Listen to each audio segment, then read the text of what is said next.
নিতে দাও না বাবু। সবাই ল্যাপটাকে শেয়ার করো, চলে আসবে যত শেয়ার তত সব ভালো মজা মজা হবে। Nice, thank you so much, thank you. যারা কাজ করবেন তারা বিকাশ করবেন এবং বিকাশ করে আমাকে।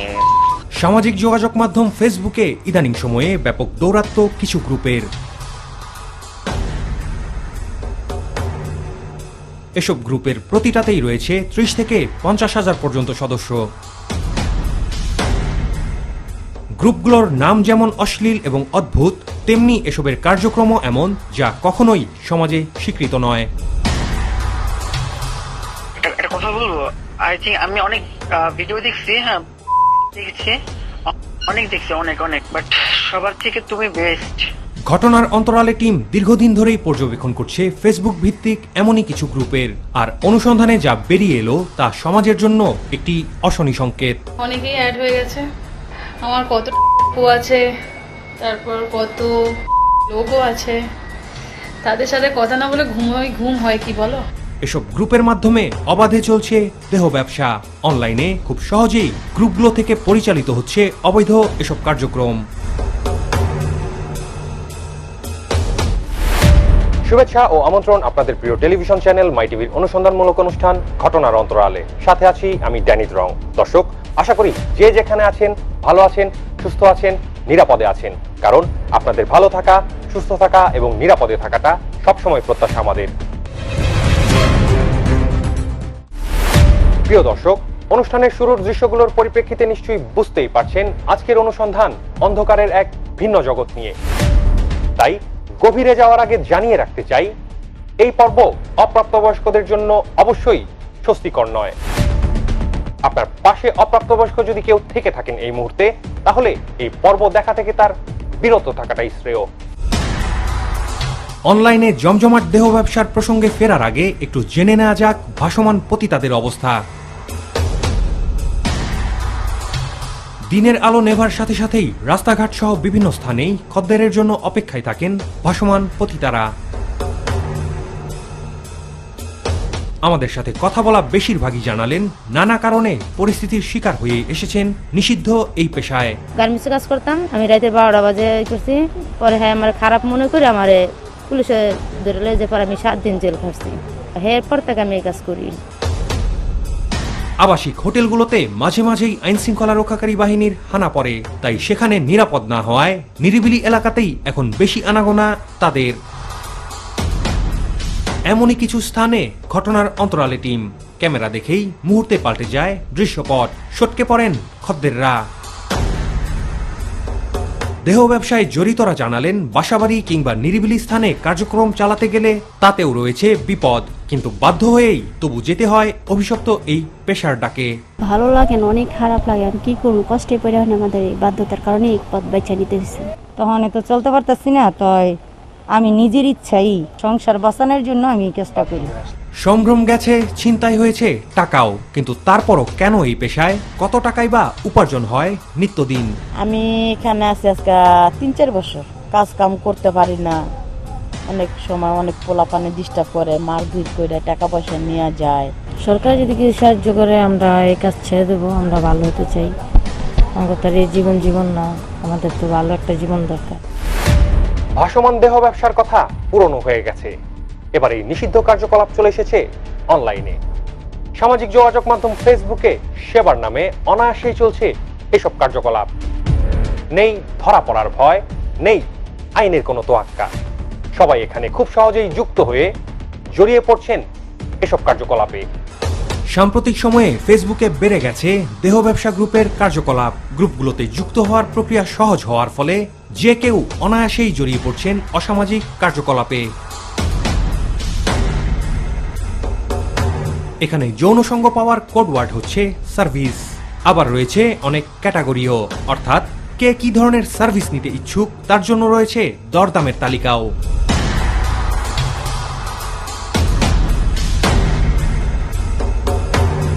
যিনি সার্ভিস দিবেন আর যিনি সার্ভিস নেবেন উভয় পক্ষই দিচ্ছেন তাদের সাথে যোগাযোগের উপায়।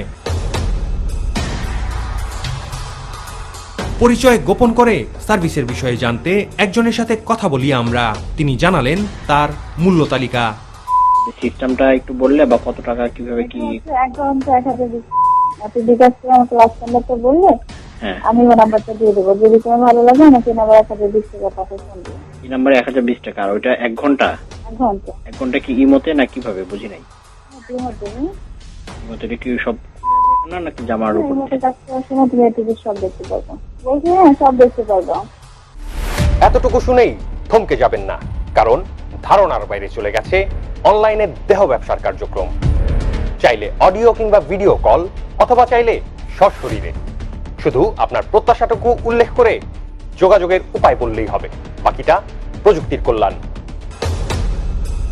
দেহ ব্যবসার ফেসবুক গ্রুপগুলোতে ব্যবহার করা হচ্ছে এমন সব ছবি কিংবা ভিডিও যা দেখে আকর্ষণ অনুভব করতে বাধ্য অনেকেই।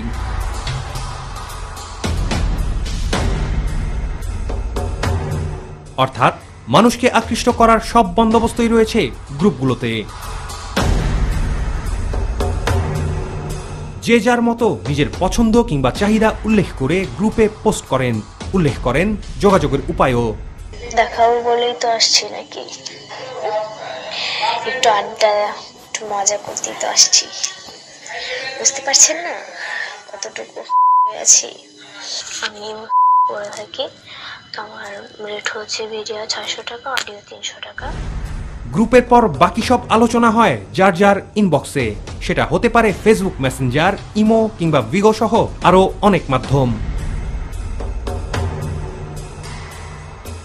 সেখানে দরদাম নির্ধারণ হওয়ার পর যা ঘটে তা সহজেই অনুমান করে নেওয়া যায়। যারা কাজ করবে তারা আমার ইনবক্স করে রাখো, আমি লাইভে শেষে ইনবক্স দেখবো। যারা করতে চাও তারা নক করো। ঘুম আসে না, না আমার ঘুম আসে না। রনি ফুল বডি দেখার জন্য চলে এসো না একবার, পুরো দেখাবো একদম পর্যন্ত। অত্যাধুনিক এই দেহ ব্যবসার আরো অনেক কিছুই যে তুলে ধরার বাকি, জানাবো সবই। তবে তার আগে নিতে হচ্ছে ছোট্ট একটি বিরতি। ফিরছি একটু পর, সঙ্গেই থাকুন।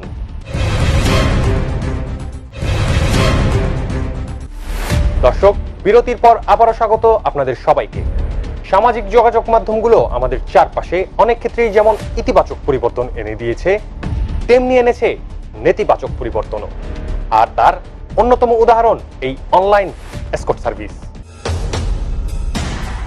জানা গেছে অনলাইনে নিষিদ্ধ এই কার্যক্রম চালানোতে কোনো ঝুট ঝামেলা নেই। এখানে হুট করে কোনো উপদ্রবের সম্ভাবনাও নাকি ক্ষীণ। অনায়াসেই করা যায় উপার্জন, তাই দিন দিন এই অপরাধ কর্মে ঝুঁকে পড়ার সংখ্যাও বাড়ছে। তোমার মতন একজন যদি আমার লাইফে আসতো, একজন, জাস্ট একজন, ওর জন্য সবকিছু করতাম, সবকিছু। আনিসা মিমের লাইভ ভিডিও তাই না? তোমাকে এক মুহূর্ত না দেখলে আমার ভালো লাগে না। এরকম মজা কেন করো তুমি? এই লিচু খাবে লিচু?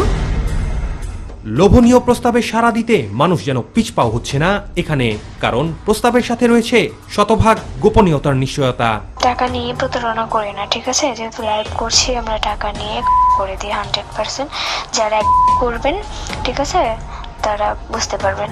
গ্রুপগুলোতে আবার বেশিরভাগ ক্ষেত্রেই থাকে ফেক আইডি। যেসব ছবি দেয়া হয় তার প্রায় সবই অন্যের প্রোফাইল থেকে নেয়া। আপনারা যারা আমার সাথে ইচ্ছুক তারা আমাকে ইনবক্স করুন এবং ভিডিওটি অনেক অনেক শেয়ার করুন। কারা এসব গ্রুপ পরিচালনা করছেন তাদের সঠিক কোনো হদিশও থাকে না। ফলে কারো সাথে কোনো ধরনের অনাকাঙ্ক্ষিত ঘটনা ঘটে গেলে সেটির প্রতিকার আদৌ চাওয়া যাবে কিনা তা নিয়েও রয়েছে সংশয়।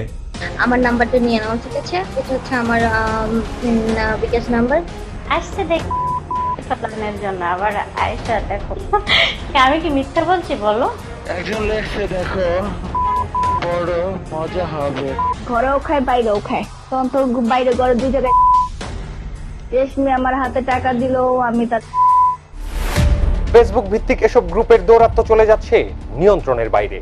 সাধারণ মানুষের ফেসবুক ওয়ালে চলে আসছে অনেক অনাকাঙ্ক্ষিত পোস্ট এবং অশ্লীল কন্টেন্ট, যা দেখে বিরক্ত হচ্ছেন সাধারণ মানুষও। সাধারণ মানুষের ভাষ্য, গ্রুপগুলোর লিঙ্ক বা কন্টেন্ট যখনই চোখে পড়ছে তখনই বিব্রতকর অবস্থায় পড়তে হচ্ছে। বিভিন্ন রকম পেজেসগুলো থাকে যেগুলো হচ্ছে সাধারণত ক্লিক বেট হিসেবে কাজ করতেছে, বা এই ধরনের পেজে দেখা হয়েছে যে ভুলবশত ক্লিক করার ফলে ওইটা হচ্ছে তো তাদের এআইতে হচ্ছে ওইভাবে প্রোগ্রাম হয়ে যেতেছে, তখন দেখা যাচ্ছে যে সেগুলো নিউজ ফিডে আসলে। ফ্যামিলি ফ্রেন্ডস অনেকে ফোন নিয়ে দেখতেছে, দেখলো এর মধ্যে উপরে একটা অশ্লীল একটা এসে পড়ছে। শুধুমাত্র রাস্তাঘাটেই যে আমরা সেফ না তা না, আমরা সোশ্যাল মিডিয়াতেও সেফ না। সবসময় যে ছবি আপলোড দিলে কেউ না কেউ থাকবেই যে এটা নেগেটিভ কমেন্ট করবে।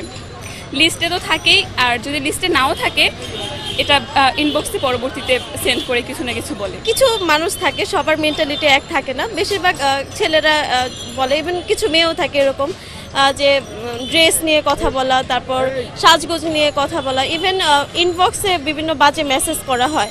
ওই টাইপের মেসেঞ্জার বা ওই টাইপের ছেলেরা বেশি উৎসাহ পাচ্ছে বা হয়তো বা বেশি লাই পেয়ে যাচ্ছে। আমাদেরও কোথাও না কোথাও দোষ আছে, আর আমাদের দোষটা শুধুমাত্র একটা যে আমরা ইগনোর করে যাচ্ছি জিনিসগুলো।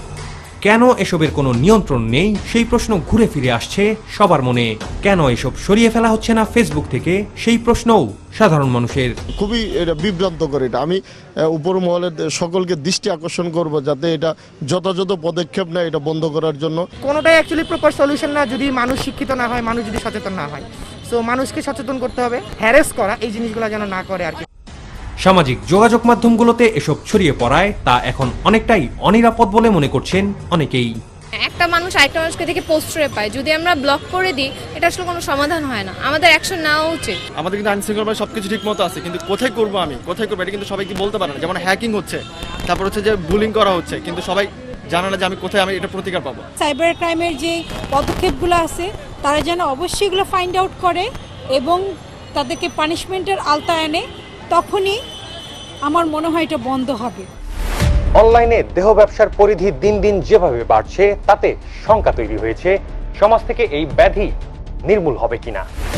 খুঁজবো সেই প্রশ্নের উত্তর, তবে তার আগে আবারও যেতে হচ্ছে বিরতিতে।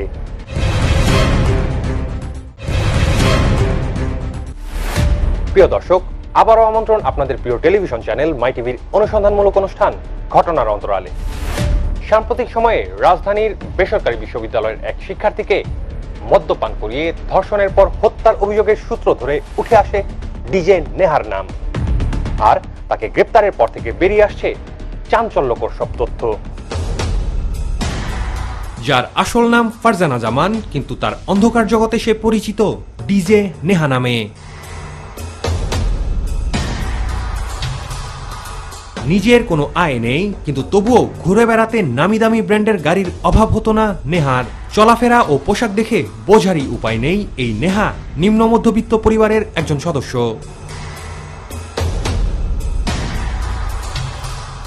রিমান্ডে নেহার কাছ থেকে পাওয়া তথ্যে জানা যায় সীসা পার্টি, মদ পার্টি বা ডিজে পার্টিতে ধনী ব্যক্তিদের মেয়ে সরবরাহ করা ছিল নেহার কাজ।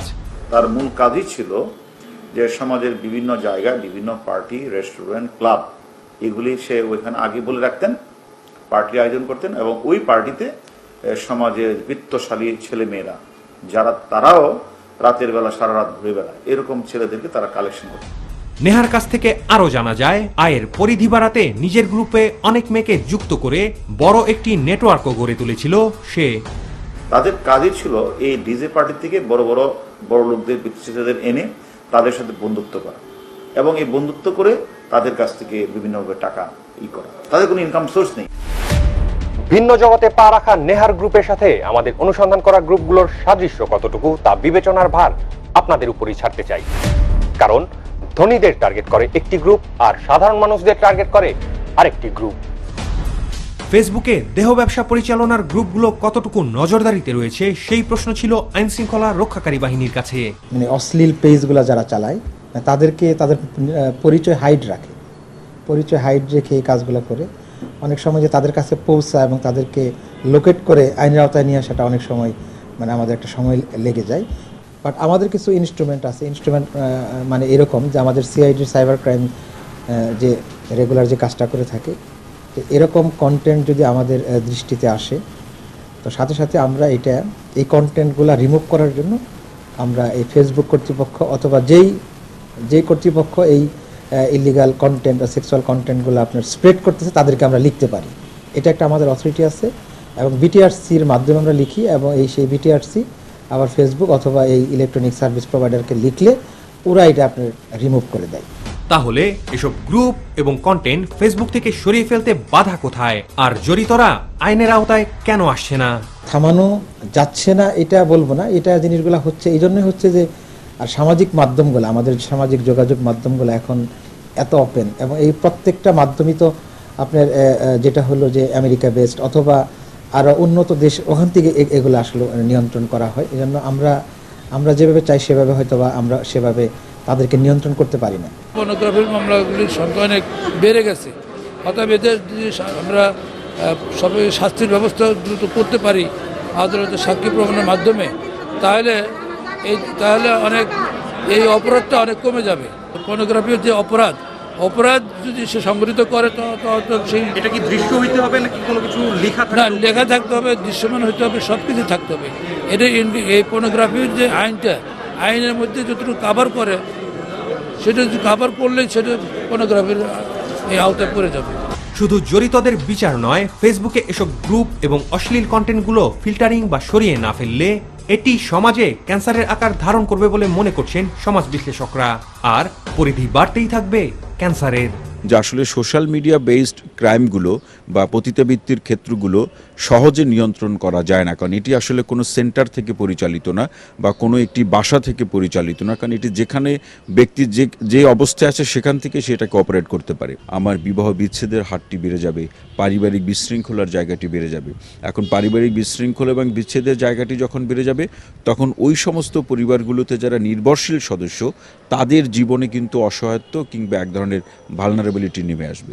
সুতরাং এর প্রভাবটি হয়তো আমাদের আইনশৃঙ্খলা বাহিনী বা এগুলো যারা দেখভালের কথা, তারা কিভাবে বিষয়গুলো দেখছে আমি জানি না, কিন্তু এই বিষয়গুলোর কিন্তু সমাজের উপরে, মানুষের উপরে একটা গভীর প্রভাব রয়েছে এবং সেটি নেতিবাচক প্রভাব।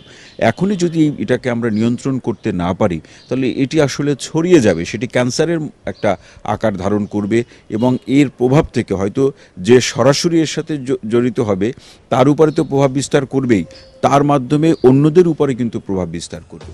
কিন্তু গ্রুপগুলোকে ফিল্টারিং বা বন্ধ করার বিষয়টি কিছুটা জটিল বলে উল্লেখ করলেন তথ্য প্রযুক্তিবিদরা। সরকার যদি চায় এই কন্টেন্টগুলোকে ফিল্টারিং করতে পারে এবং এই গ্রুপগুলোকে বন্ধ করার ব্যবস্থা নিতে পারে।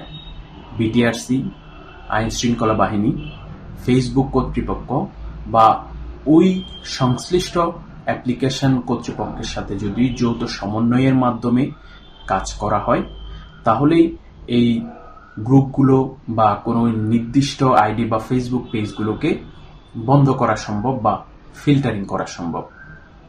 এই অসমন্বয়কে কাজে লাগিয়ে আসলে এই নির্দিষ্ট কিছু ব্যক্তি এই কার্যক্রমগুলো চালিয়ে যাচ্ছে। কিন্তু আমাদের সমস্যা যেটা হচ্ছে, আমরা তো আসলে বাইরে ডেভেলপ করা সলিউশন ইউজ করি, যেমন আপনি যেটা বললেন ফেসবুক অথবা ইমো, এরা তো আসলে আমাদের নিজেদের ডেভেলপ সলিউশন না। ফলে দেখা যায় অনেক ক্ষেত্রেই লো লেভেলের ডাটা অ্যাক্সেস গভর্নমেন্ট লেভেলেও থাকে না। সেই জন্যই এরকম লো লেভেলের যে সোশ্যাল এক্সপ্লয়টেশন গুলো হচ্ছে, সেগুলোর নলেজ অনেক সময় হয়তো গভর্নমেন্টের কাছে অ্যাভেলেবল না। এই জন্য আমার কাছে মনে হয় যে ডেফিনেটলি আমাদের দেশের লোকাল সলিউশন তো ডেভেলপ হতেই পারে। ইন এডিশন টু দ্যাট, এরকম বড় বড় যারা সার্ভিস প্রোভাইডার বাংলাদেশে আছে, যেমন আপনি অলরেডি নাম বলেছেন যে ইমো, এটা বাংলাদেশে অনেক মানুষ কিন্তু এখান থেকে সার্ভিস নেয়। ভাইবার, হোয়াটসঅ্যাপ, এগুলা কম্পিটিটর অনেকে থাকলেও দেখা যায় সবগুলা কিন্তু বাংলাদেশের মানুষ ইউজ করে না, অল্প কিছুটাই বেশি মানুষ ইউজ করে। যেগুলা বেশি ইউজ হয় সেগুলোর ক্ষেত্রে যারা সার্ভিস প্রোভাইডার, তাদের সাথেও কোনো ধরনের এগ্রিমেন্টে আসা সম্ভব কিনা সেটাও হয়তো এক্সপ্লোর করে দেখা সম্ভব। সেক্ষেত্রে এই নজরদারিগুলো অনেক বেশি সহজ হয়ে যাবে। সুতরাং ভবিষ্যতে অনলাইন দেহ ব্যবসা নামক ব্যাধির ব্যাপকতা এবং ভয়াবহতা রোধে করণীয় সমূহ নির্ধারণ করার এখনই সময়। যত চ্যালেঞ্জই হোক না কেন, অন্ধকার জগতে অবাধ বিচরণের সুযোগ বন্ধ হোক, সেটাই প্রত্যাশা সবার।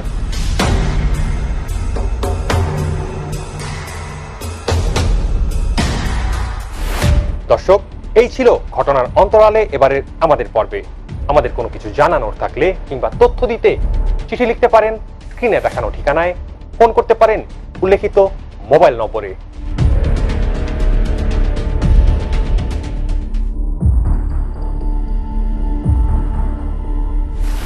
প্রিয় দর্শক, আজকের মতো নিতে হচ্ছে বিদায়। দেখা হবে আগামী পর্বে নতুন কোনো ঘটনার অনুসন্ধান শেষে।